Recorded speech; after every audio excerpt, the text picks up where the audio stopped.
Today, our goal is to render the sky around us through the usage of the so-called SkyBox. So, what is a SkyBox? In simple words, is a 3D mesh on which an environment texture is applied. In base of the type of SkyBox, we use a different mesh.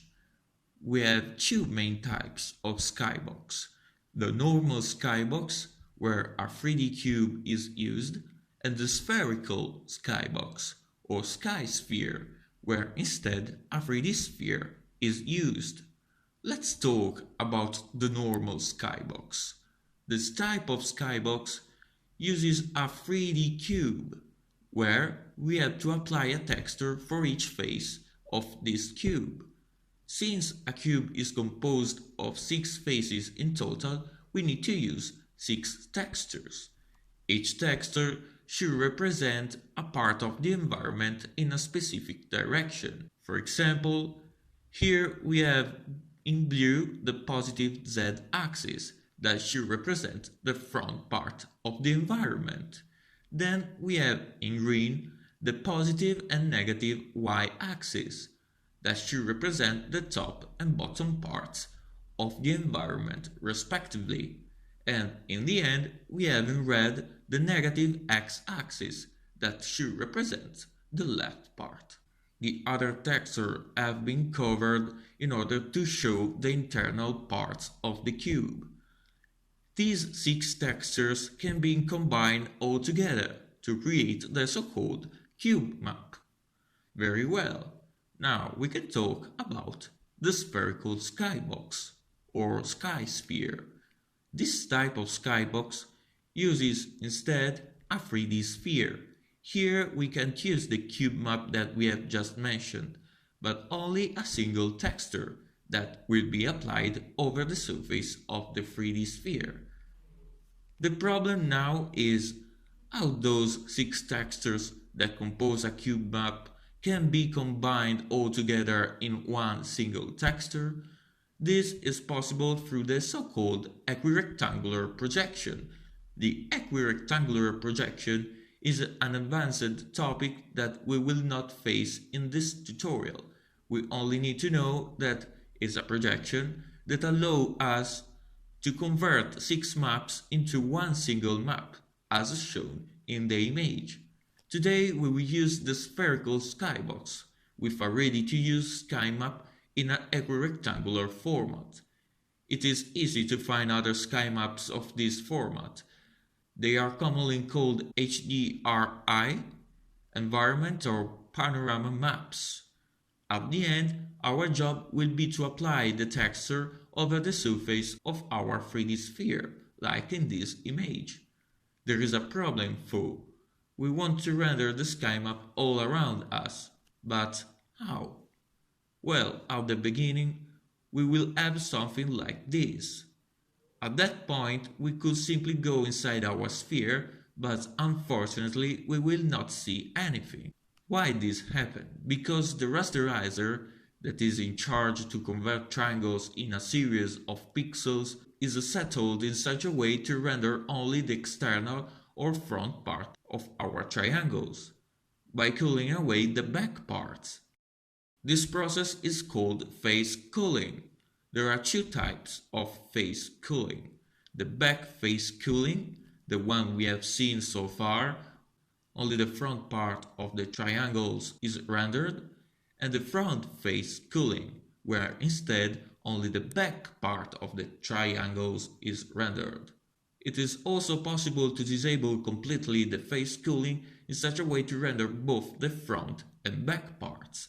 Today we need to set the front face culling for the rendering of our sky sphere in such a way we can move inside our sphere and obtain the effect to have all the sky environment map around us. Very well, but if we move our camera, we can go outside our sphere. This shouldn't happen. To solve this problem, we can always move the sky sphere in the same exact position of our camera. At this point, only a problem remains to solve. We have to render more than one mesh. We can accomplish this by creating a suitable method called drawMesh, through which we will be able to draw theoretically any mesh we want. The problem is that each mesh we want to draw could have its own position. In our case, the 3D model and the sky sphere have their own positions. The 3D model stays in the origin and the sky sphere follows the camera position. So, as we have already seen from the previous tutorials, we have to create a constant buffer, but now one for each object. In this way, we can store a world matrix and so position, rotation, and scale for each object. In our case, we will create two constant buffers, one for the 3D model and the other one for the sky sphere. As the last thing, let's remember to set a scale to the sky sphere that is equivalent to the ZFR settled in the projection matrix. That is, the distance between the camera position and the far plane, in such a way to render all the meshes that are also inside the view frustum.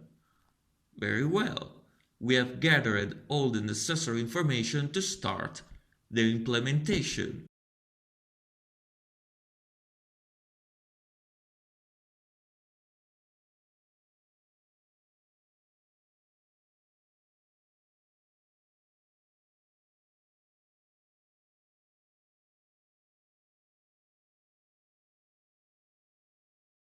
As a first thing, let's go to App Window C++ file and let's substitute the previous model with the new one called Susan. These can be skipped if you want.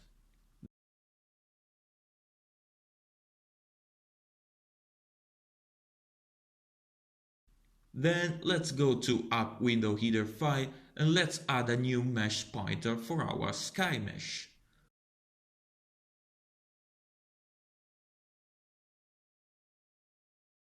Let's come back to App Window and let's load the Sphere OBJ model.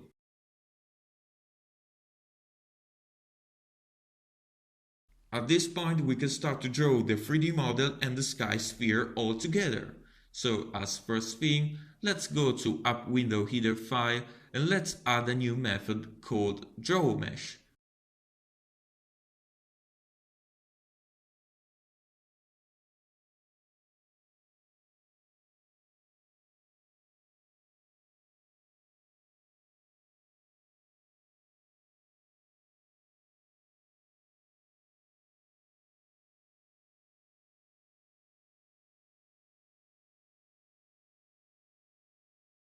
Here we have to pass some parameters. The first one is obviously the mesh.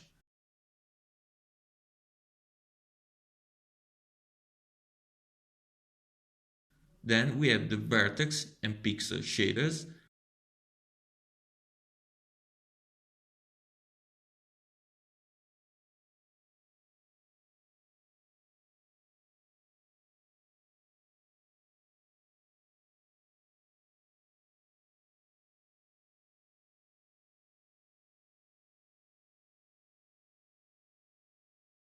The fourth parameter will be the constant buffer.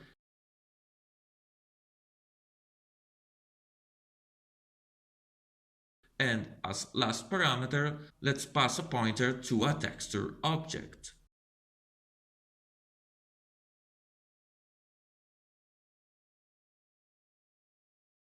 This is a simple approach. A more advanced approach about the rendering of multiple meshes will be faced in the next tutorials.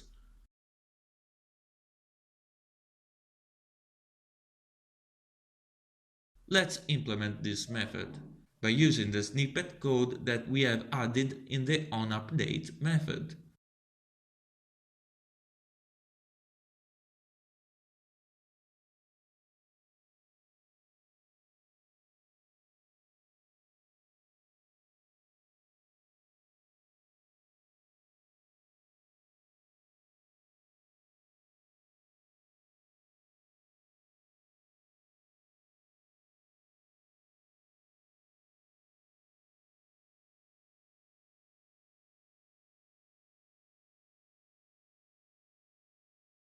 Now we have to substitute all the old references to the various resources with the ones passed as parameters.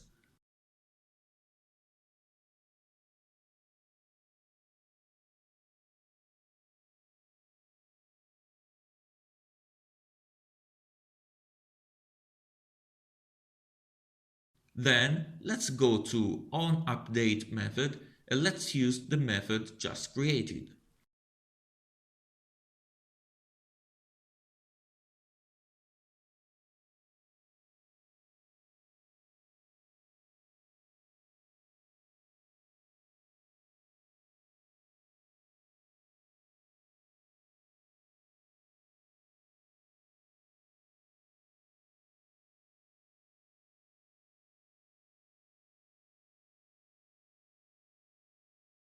Very well.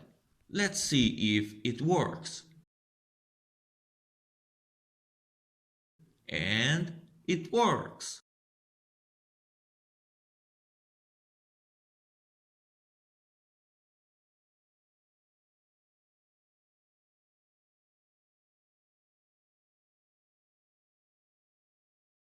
Now we can start to draw our sky sphere.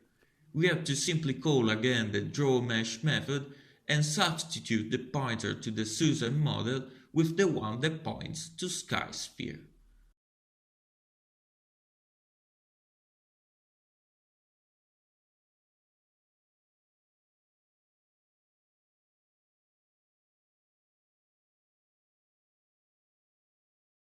Let's see what happened.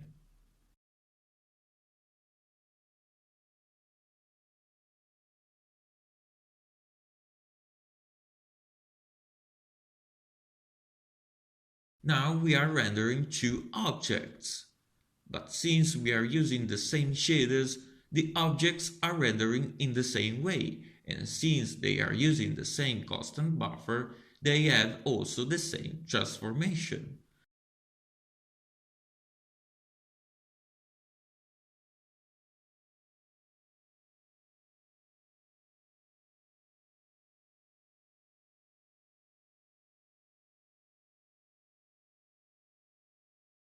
So, as for spin, we have to render our sky sphere differently. We can start by loading an equirectangular sky texture.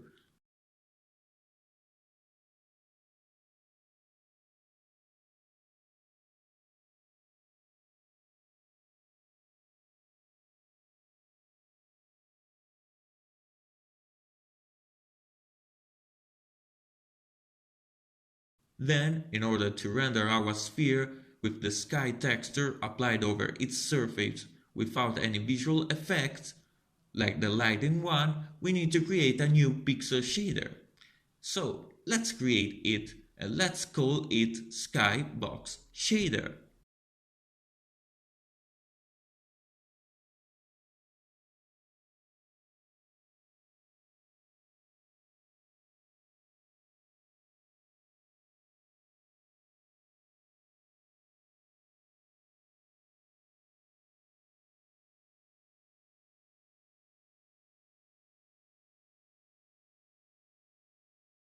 Let's exclude it from the build.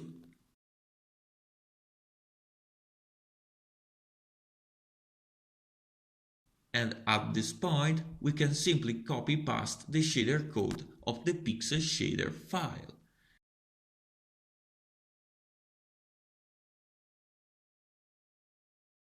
Since we want only to render the sky texture, our pixel shader will have only to return the pixel of the texture without any modifications.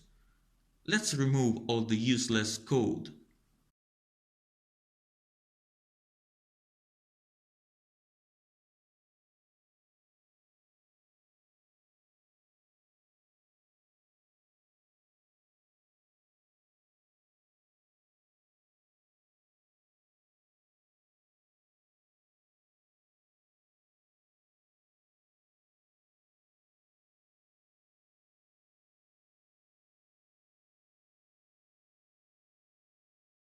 Now, we can come back to App window And in onCreate method, we have to compile our just created pixel shader. The approach is the same used for the previous ones.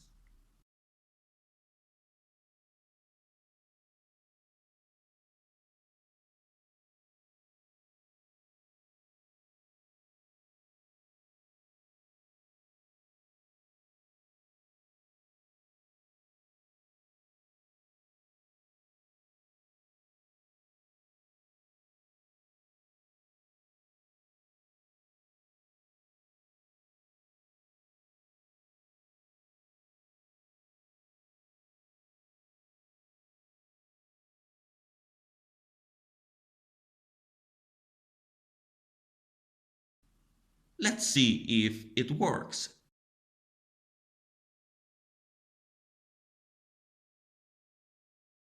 And it works, partially.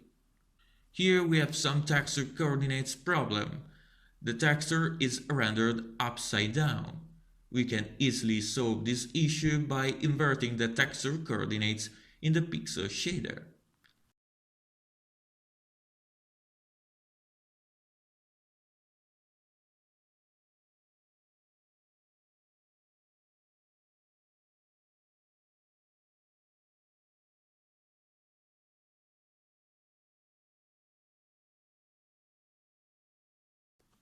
Very well. Now it works.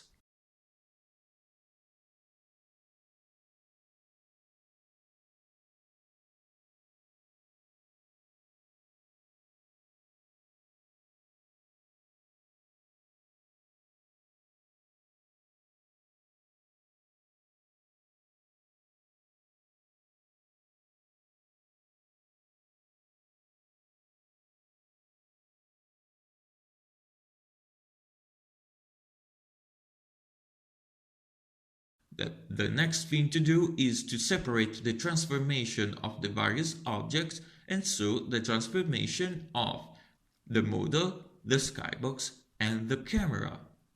Let's start with the camera. Let's add a new method called updateCamera.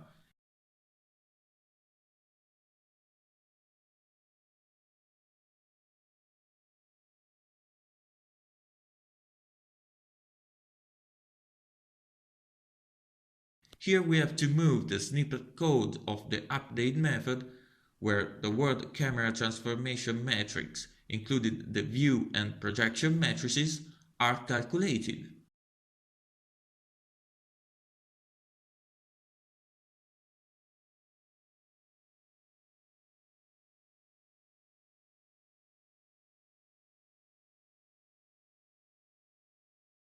Let's adjust it a bit.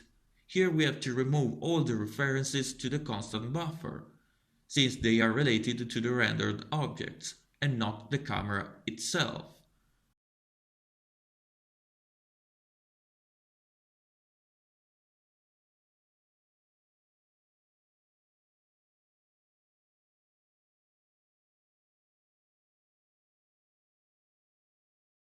At this point, in order to store view and projection matrices, let's add them as new attributes in the app window. We could even use a constant buffer for the camera, but this is a more advanced approach that we will see in the next tutorials.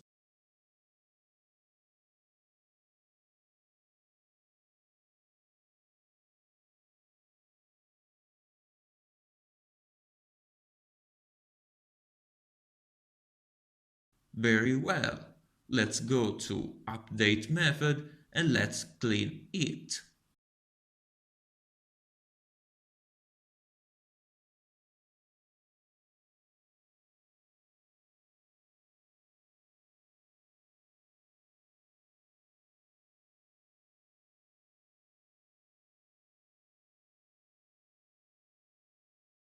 At this point, let's add a new method and let's call it updateModel. Here we will put the computation of the transformation matrices that regards our 3D model. Let's copy paste the code of the update method inside updateModel method.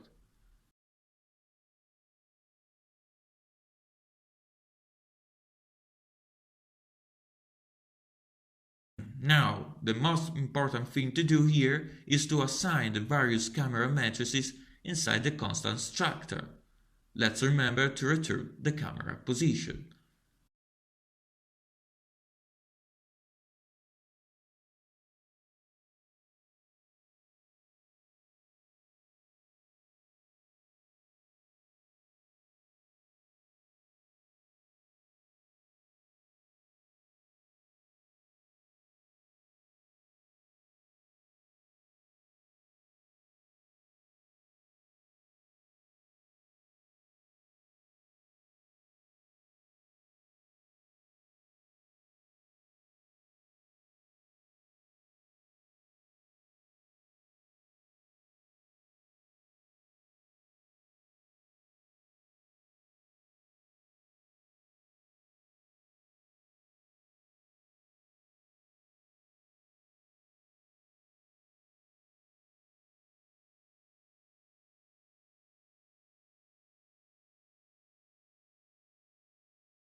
At the end, we have to put all the model and camera updates methods inside update method. Pay attention to call initially the update camera method and then the update model method, because the transformation of the model depends on the camera matrices.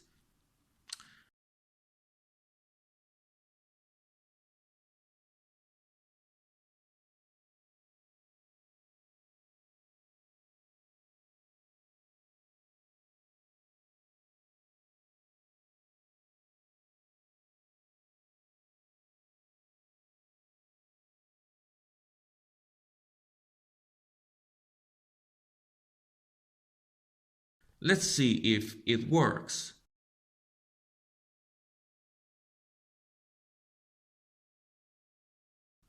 And it works.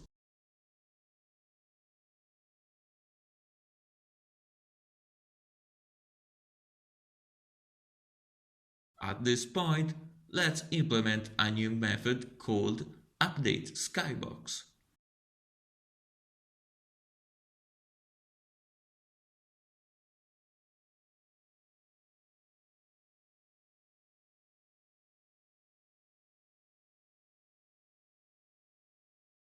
Here we can copy paste the code of the update model.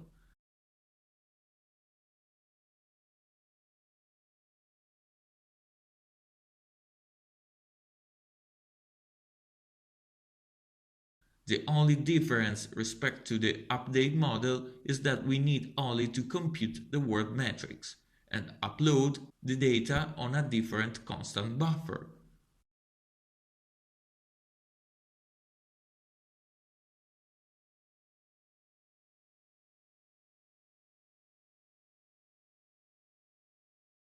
So let's go to app window header file and let's add a new constant buffer pointer. Now we can substitute it in the update SkyBox method, and finally we can create it in the onCreate method, in the same way we have created the previous one.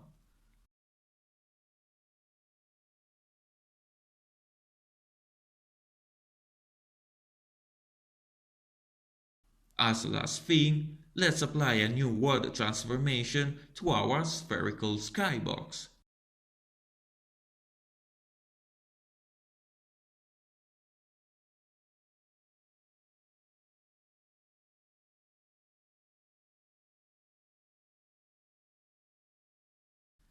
As a first thing, let's scale it of 10 units.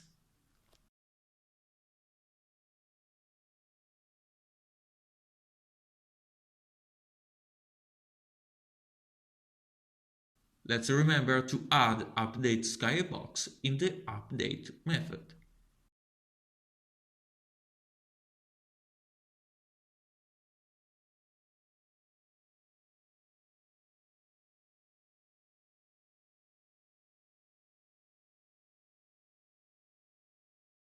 In conclusion, let's go to onUpdate method and let's pass to the drawMesh function the new constant buffer.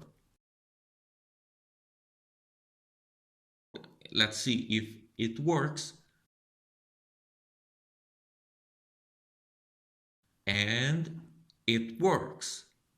But as we have already said in the introduction, the sphere is visible from the outside, but not from the inside. To solve this issue, we have to set the phase cooling settings of the rasterizer by creating the so-called rasterizer state. Let's go to render system class, and here let's add a new method called init rasterizer state as a private method.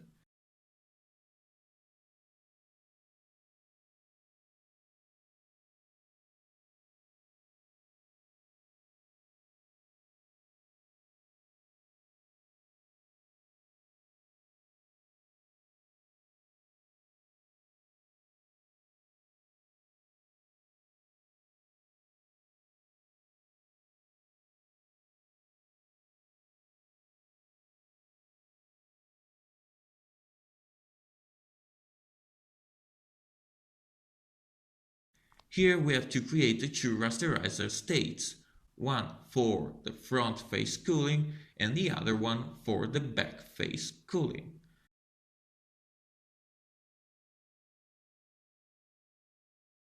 Let's start with the front face cooling. The only state to change here is the cool mode state.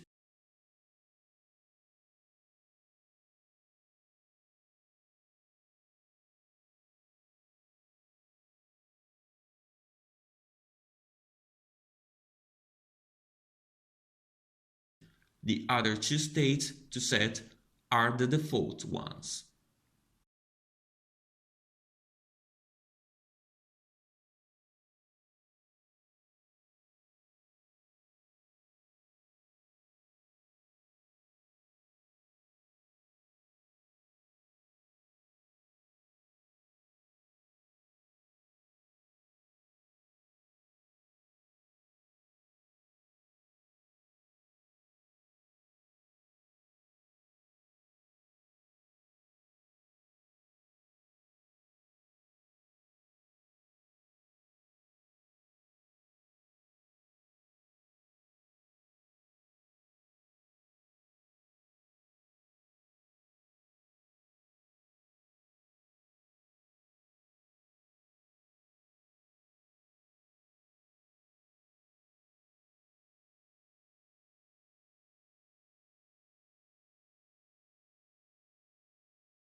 Let's do the same thing for the back face cooling.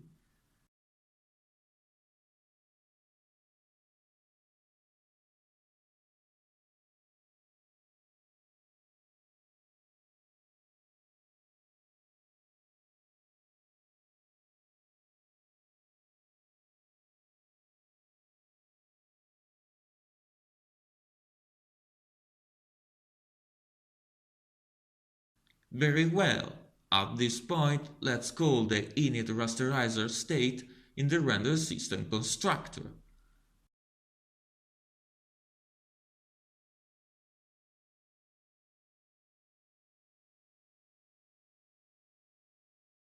Now we can create a new method called setRasterizer through which we will set the front or the back face cooling.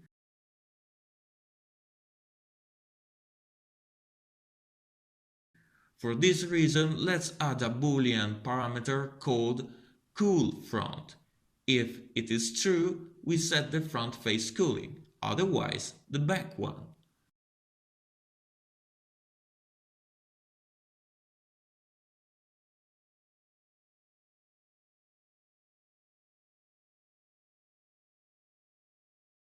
To do that, we use the immediate device context.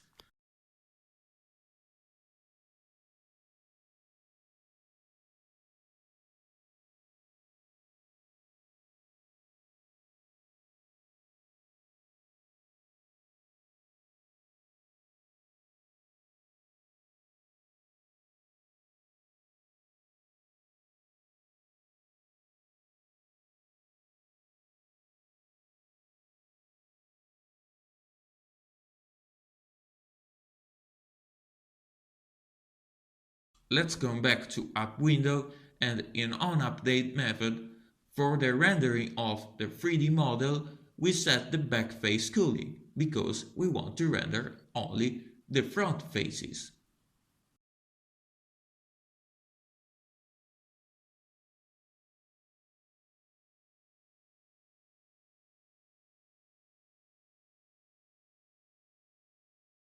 For the rendering of Sky Sphere, instead, we set the front face cooling because we want to render only the back faces of the sphere.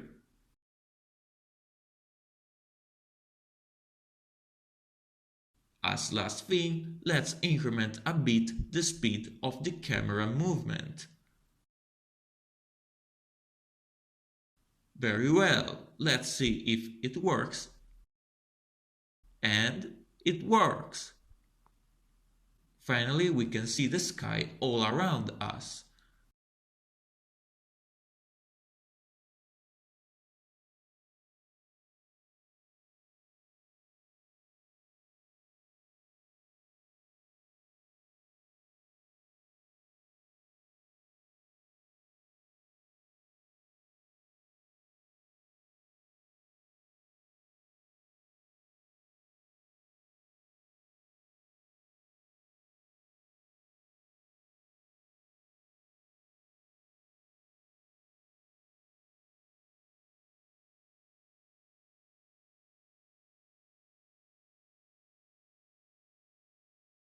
The only problem that remains to solve is to add always the sky environment around us.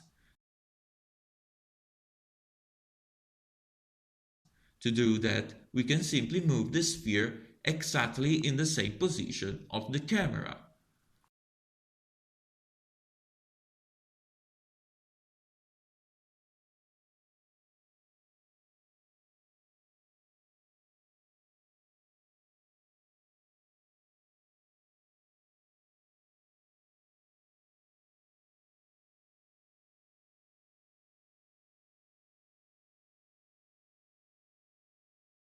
Let's see if it works.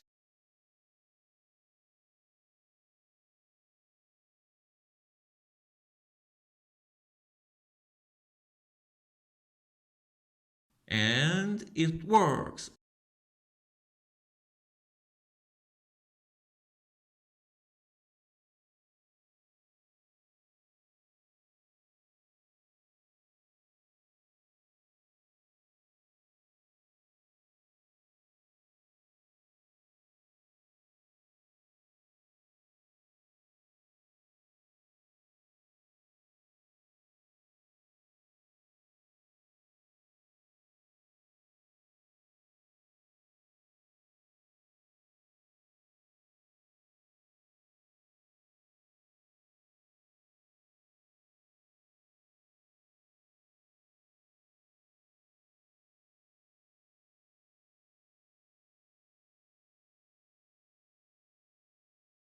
At this point, we have only to scale the sphere with the distance between the camera position and the far plane, that is, the Z far settled previously in the projection matrix. In this case, we have a Z far of 100 units.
And that's all for now, folks. Today we have seen how to create a skybox.